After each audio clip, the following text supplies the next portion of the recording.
So a big announcement just came from Rafael Brandao. That isn't only gonna be disappointing for Brazilian fans, but the entire bodybuilding world. So he becomes the first men's open athlete who was qualified for this year's Mr. Olympia to drop out of the big show.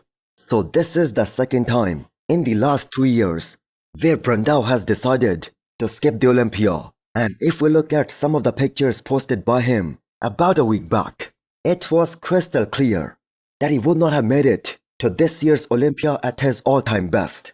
And the way his face is looking right now in that announcement video, that is like an off-season face. So this decision must have been made quite a while back. Nevertheless, what really matters here is that he's out of the Olympia for another year.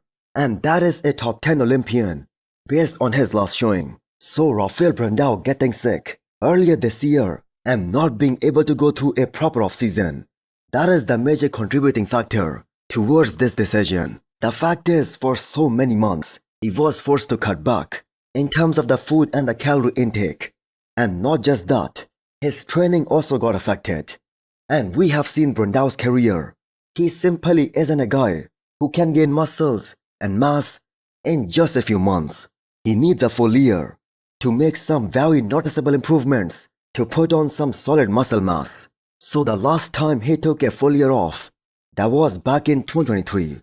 And when he came back and he did the Arnold Ohio, and that was last year, he was altogether a different bodybuilder and he came in looking at his all-time best. But this decision is definitely gonna hurt his career because we have seen so many new, so many young, and so many great physiques coming into the men's open this year and who are all improving at such a fast pace. And we know how it's gonna get difficult and difficult with every passing year.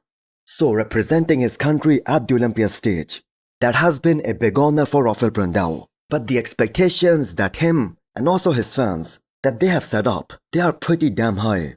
Because they believe that he can be an all-round champion and that he can be an Olympia title contender. And that, I believe, is just far too high.